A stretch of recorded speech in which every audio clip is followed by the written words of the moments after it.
I'm Des Clark, and this is Breaking the News, the show that breaks the week's news and asks four opinionated panellists to put it back together again. And this week, we're coming to you from Livingston.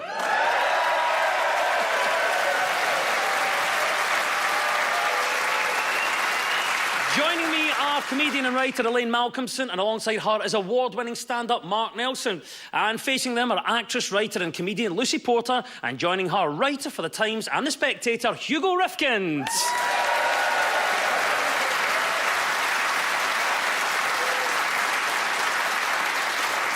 In the news this week, David Cameron's personal trainer says to lose the dad bod, men should lift weights 3 times a week rather than go running, as running away from a problem never solved it. Did it, David? Right. Let's crack on with round one.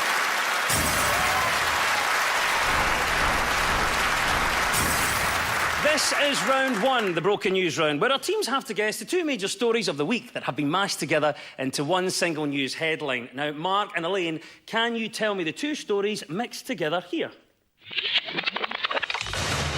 The First Minister, Nicola Sturgeon, has announced President Trump will make Scotland's future path. Independence is back on the agenda. with Buckingham Palace Preparing mass protests. Might just be true as a news story, that one. So what do we think about our mash-up then, Mark? Any ideas on our first story? I think it is Nicola Sturgeon announcing that she wants IndyRef 2.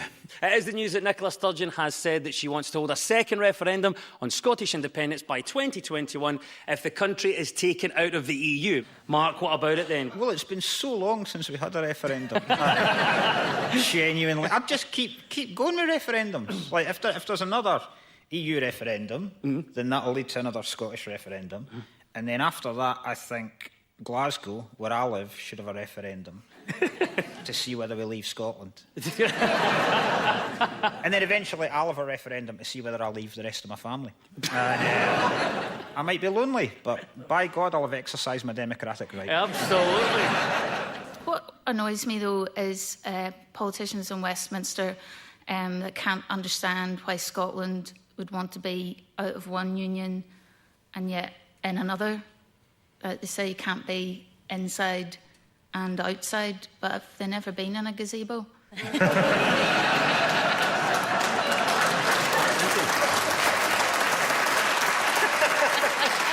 Now, if there's one man that can make sense out of all this, it's not you, Hugo, but you're here. So I think you can see where Nicola Sturgeon's coming from. It's a better time for her now than the last referendum, because the last Indy referendum, back then you had to, if you asked all these complex questions, you had to kind of have answers to them. That was how politics worked. Whereas now it's kind of like, you know, Brexit's kind of really, it's blazed a trail there. Yeah. People can say to her, how are you going to negotiate with the rest of Britain? And she'll just say, I want a good deal, not a bad deal. They'll be like, are you sure this is practical? And she'll say, since when was that important? So I think she's blazing a trail. She's doing well. I think Mark has got a point about just referendum the hell out of everything. Just do, like, every day, get Lorraine to do it. In the morning, she just announces what today's referendum is. And we all phone in, and it'll be, capital punishment one day, and can you imagine? Just, yeah, and then, the next day it'll be gazebos, yes or no, something like that. Is Nikki Campbell not already doing that show? I'd love to see that every day with Lorraine. But you want to bring back hanging? Do that after Ollie Murs is on next.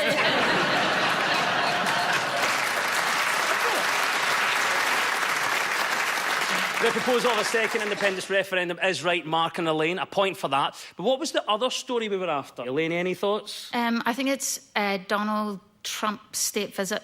There's been a date set. We're going to need a bigger balloon. Yes, the President and First Lady Melania Trump will be a guest of the Queen and attend a ceremony in Portsmouth to mark the 75th anniversary of D-Day. I can't wait to hear Trump's own personal account of his experiences in Normandy. I imagine Donald Trump will think D-Day is the Queen getting a new boob job. Are you going to have to make the stamps bigger? I don't know.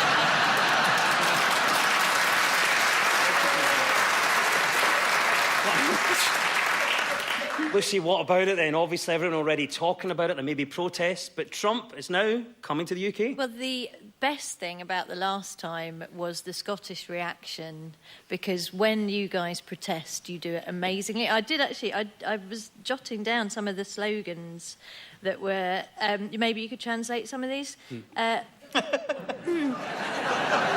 May your arse break out in boils, you scunner.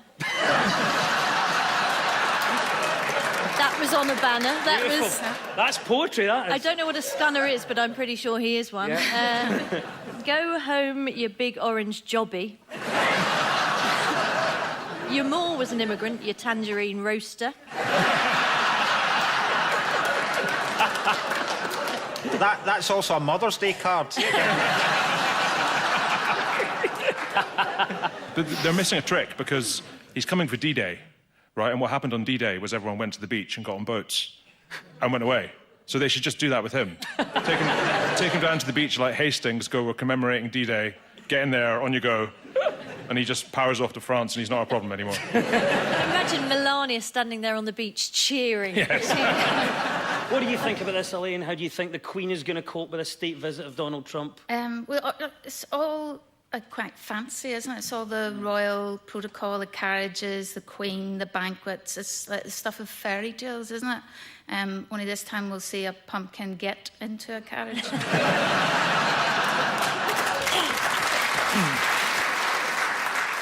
As part of the state visit, the Queen will be expected to provide a banquet for President Trump. Of course, she won't provide a mixture of McDonald's and Burger King the way Trump did for visitors to the White House. No, we've got Greggs.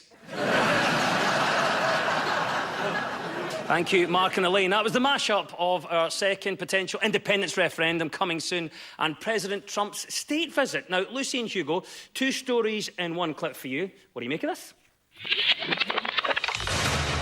A popular comedian with no political experience has found that a third of people in Ukraine's presidential election were unable to identify where the money came from. The Bank of England says Scottish banknotes would be welcomed in Russia. So, 2 brilliant stories there from the week's news. Lucy, from our mashup, what do you think number 1 was? I think it was the welcome news that finally a comedian has been elected to high office. This is it. It's been a long time coming, yes. Ukrainian comedian Volodymyr Zelensky has scored a landslide victory in the country's presidential election. Mr. Zelensky took more than 73% of the votes, with incumbent Petro Poroshenko trailing far behind. Now, as a comedian, Zelensky has vowed to work day and night for the thing that matters to him most, a 5-star review in The Scotsman. And you know what? Just thinking about this, I actually think a comedian becoming a country's political leader is a great thing. I just want to say, Nicola Sturgeon has to retire at some point.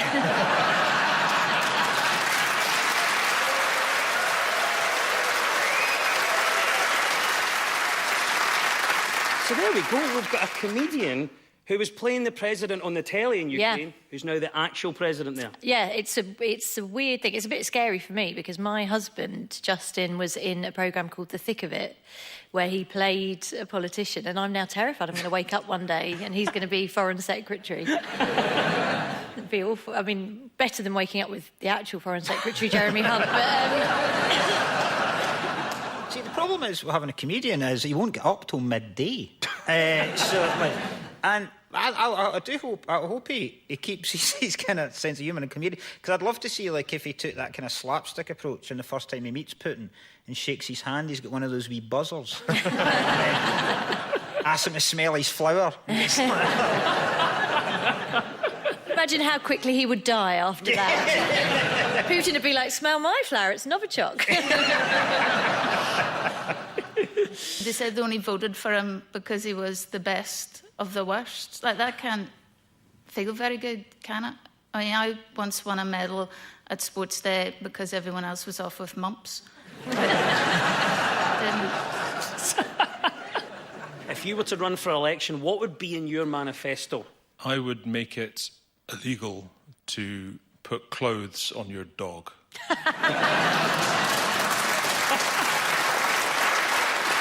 If we let dogs wear clothes, then sooner or later they'll have all the clothes and we'll be naked, being led around on leads. And I'm not up for that. The surprise election of a comedian to the post of president is correct. Well done, Lucy and Hugo. You get a point for that one. What was the other story we were after? A third of people in England will refuse to accept Scottish banknotes. It's absolutely right. Yes, this is the story. Listen to that reaction from the audience. If that was one of my new policies, to refuse the English banknotes in Scotland, then I'm getting up.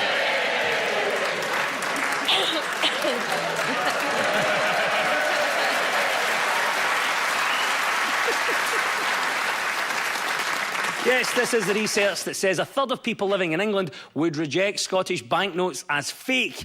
Now, the shocker is that while Scottish notes are legal currency, they are not legal tender, even in Scotland. I know it's news to me, which means that anyone can refuse to accept them. Alistair Carmichael lodged a private members' bill in the Commons to make it legally binding for Scottish banknotes to be accepted across the UK, but as it was a Scottish bill, they obviously didn't accept it in England.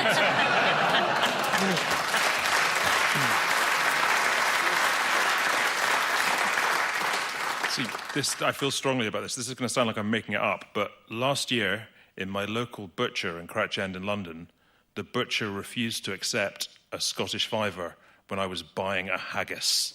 No!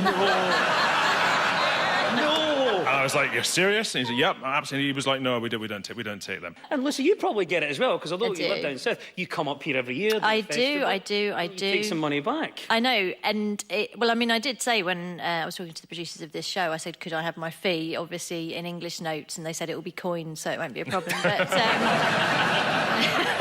I mean, in fairness, the Clydesdale Bank ones don't look particularly convincing. yeah. Just throwing that out there. Particularly the picture of Robert the Bruce on the Clydesdale Bank 20. It's a bit kind of sort of Alf Stewart from Home and Away. You know, it's not right. Like Hugo's saying, the money looks ridiculous. There's a tenner with an otter on it. Like, look, it looks like you've got your kid to draw it that afternoon. Like, and there's ways round it. What I do is because the self-serve machines in supermarkets will accept them, so I just take tons of it down and whack it through, and then get English. I feel like I'm laundering. It's incredible.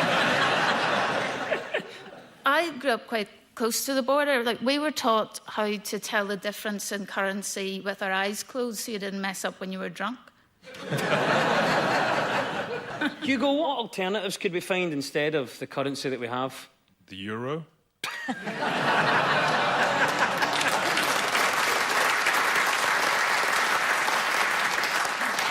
Another point for you, Lucy and Hugo. That was the mashup of Vladimir Zelensky's election and the surprising news that Scottish banknotes are not legal tender. And at the end of that round, the teams are all square.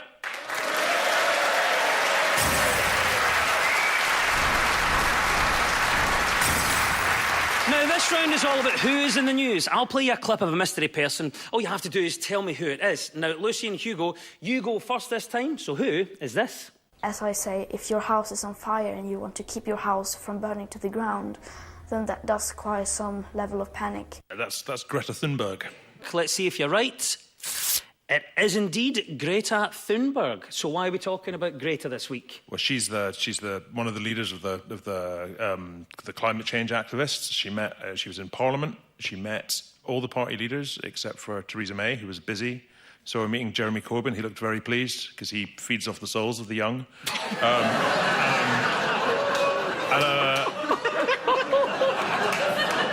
mean, he looked a lot better afterwards. I'm just saying. Maybe it's a coincidence. I don't know. But she's a really inspirational. She's 16.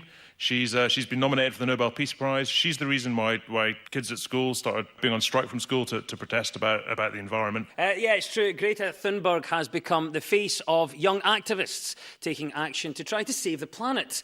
Lucy, what about it then? An inspiration? I mean, I do wonder, actually, you know, she did get to meet Michael Gove this week, and I wonder if this is just what she's been doing it all for, because that is every 16-year-old girl's dream, isn't it? She's probably got posters of Michael Gove on her wall.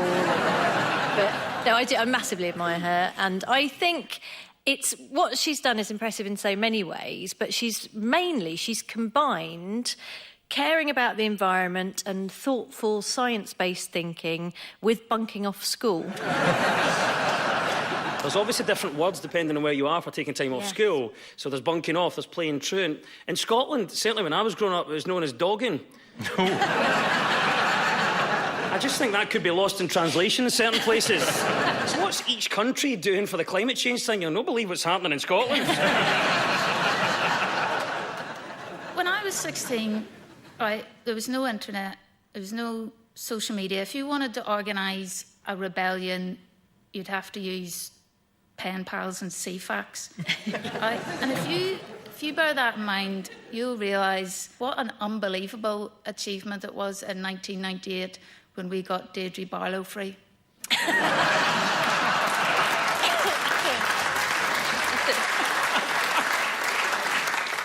So obviously Greta is very inspirational, changing the world in her own way at the age of 16. What about our panel at the age of 16? What were you like, Mark? Were you doing anything inspirational at 16? No, if anything, I was coating myself in as much Lynx Africa as I could at 16. So I was doing more damage to the... because the hole in the ozone layer wasn't the one I was concerned about.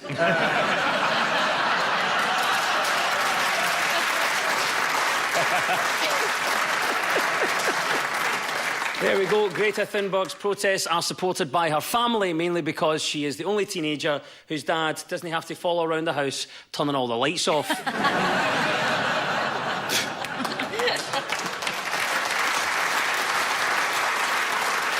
Yes, 2 points to Lucy and Hugo. That was teenage activist Greta Thunberg. Now, Mark and Elaine, it's your turn now.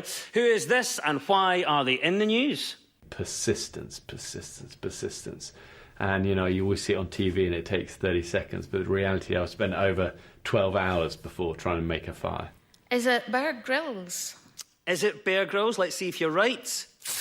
Yes, it is. It's Bear Grylls. And why are we talking Bear Grylls this week? It's got a new National Geographic nature documentary, which is supposed to remind us that nature is brutal, tough and unforgiving. It is. I don't have the National Geographic channel.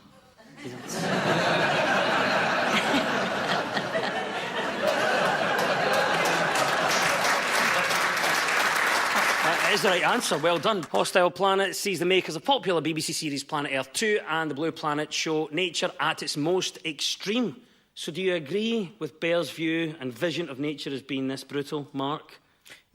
No, because very few people will ever experience the nature that Bear Grylls is talking about. My wife's cousin, it was his 21st, and somebody bought him Bear Grylls' book. And one of the chapters is how to safely land a helicopter. There's very few working class people that will ever be in that situation, to be honest. And that's the thing about him. His name's not even Bear. His name's Edward Grylls, right? His dad's like one of the... I don't think he's aristocracy or something like that. It's not anymore, he's and dead. You can't... Oh, he's dead? Well... should have read the book, shouldn't he?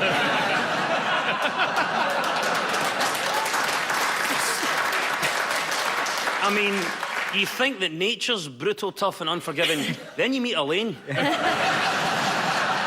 What a way to break that news. What do you think then, Hugo? Are you inspired by Bear Grylls?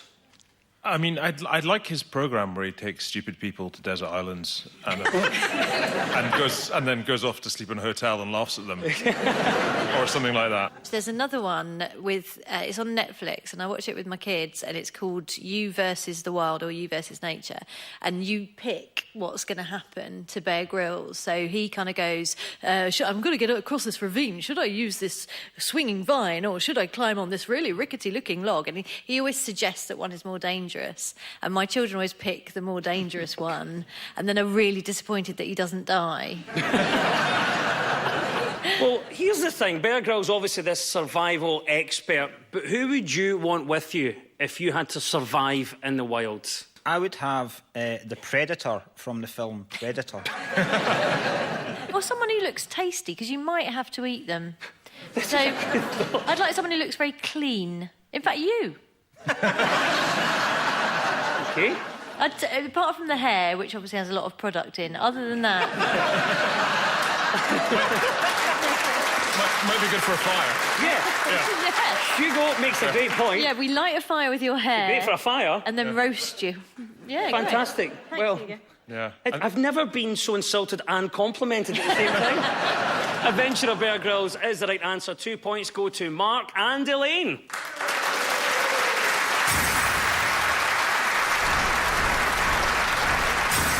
So much of our news is about public opinion. So for this round, we've gone out and found some people to comment on the news. Now, Mark and Elaine, for your team, we spoke to local farm workers Stacey and Craig. What story do you think that they are on about here? It's stupid money. I'm having one of these this year and it's probably costing half of that. It's all for a photo. That one photo that you can put black and white for the rest of your lives, put it up there, which has probably cost you about 30 grand. You've probably no got any gas and electric in the house. You're skint. Mark, I'm going to come to you first. Any idea what we're talking about here? I think it's a rising cost in weddings. Absolutely right, yes. An average Scottish wedding now costs, get this, £35,674. The intake of breath from the audience. That is the average wedding cost. Now, just imagine how much a good one would cost. This is one of those stories that I don't know if I believe. I don't believe this figure either. I reckon this is a figure put out by the wedding industry.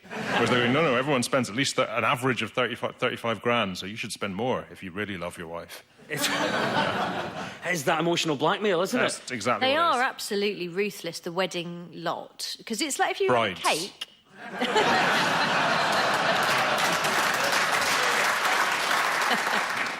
But, you know, if you buy a cake, it's like a cake. And then if you buy a wedding cake, it's the same butter and sugar and flour and eggs, and it costs 50 times as much. They're just cakey bastards. They I went to a wedding once where, during the dancing, one of the mothers removed their underwear and then just launched it, and it landed straight in a bin. And I have never been so impressed and disgusted at the same time. That's horrible, but what an eye. What an eye. Did they not have a bouquet? Yeah. Well done, Mark and Elaine. It is all about the cost of weddings. Now to you, Lucy and Hugo. Here's local Livingston Golf Club staff Ian and Rianne. What are they talking about here? Sunshine distracts everybody from the real world and they think they can just do what they like. My biggest bugbear would be cigarette butts, definitely, especially when there's bins around the place. I think it's purely laziness. There's a shop around the corner from where I stay and there is a fridge freezer that's been lying there for weeks. It might have been a shop that sells fridge freezers. Strong opinions there. Any idea what the news story is that we're talking about? Hugo? When it was sunny, when it was warm last week, there was a lot more litter. It's exactly the story, yes. It's the story that the sunny weather we had over the Easter weekend brought about many stories of extreme littering across the country. Litter pickers were shocked by the amount of rubbish left in the Highland communities. It's like the basic, fundamental thing that your parents teach you is pick up after yourself. And people who don't get that, I think, you know, the litter pickers have those spikes that they pick up. They should just be able to jab that in the leg of anyone who litters. We quite often go to Germany in the summer because my wife's family are from there. And you come back to Britain from Germany in the summer and you're like, this country's just disgusting. I mean, we drop a lot of litter. And I know exactly why, and it's because we're minging. We finally got to the bottom of it. Well done. Elaine, what about you then? It's weird because a lot of rubbish ends up like just beside the bin, doesn't it? Like, it's this to do with this new non-competitive environment in schools. It's where everyone's a winner just for taking part. Like, you don't have to get it in the bin, but just getting it near the bin, you're a winner. You tried your best. Exactly. How tough do you think we should actually get on those people that drop litter? Elaine, any ideas on how we should do this? How should we punish people that litter? I don't know, like, people just aren't scared of consequences anymore, are they? I don't know, what are people scared of? The future? Clowns? Yeah. There's your answer, robo-clowns. Robo-clowns, yeah.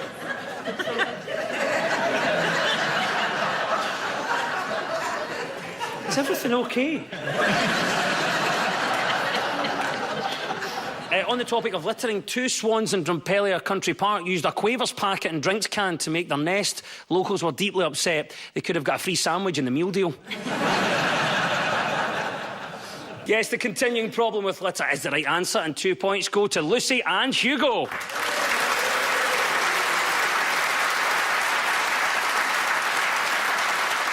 It's time now for our final quickfire round, which is all about deciphering the numbers in the news. I will read out a headline. All the teams have to do is fill in the blanks. So get ready, teams. When we run out of time, you'll hear this.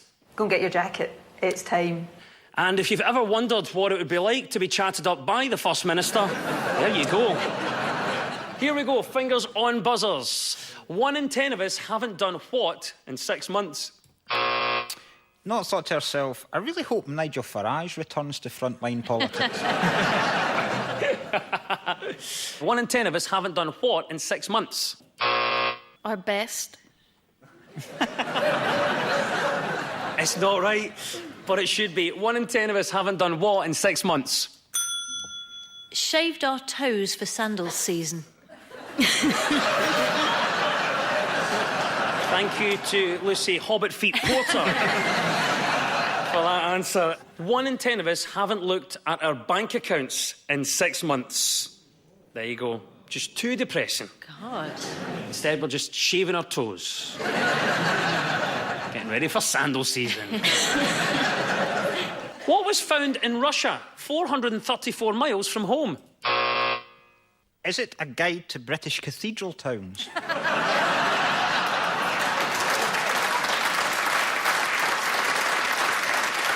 I can tell you that a polar bear was found in Russia, 434 miles from home. Go and get your jacket. And there is the klaxon. Nicola has sturgeon, which means it is all over. And at the end of the quiz, our winners this week are Mark Nelson and Elaine Malcolmson.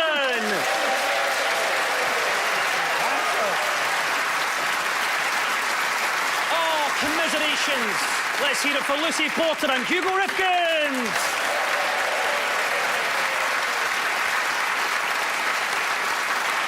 Next week, we'll be coming to you from Ayr, but in the meantime, we'll leave you with the breaking news just in. This year's exam season is getting underway in schools and colleges across Scotland. Tips for dealing with exam stress include regular breaks, a good night's sleep, and telling your pupils that they'll never amount to anything. The news is broken. I've been Des Clark. Goodbye.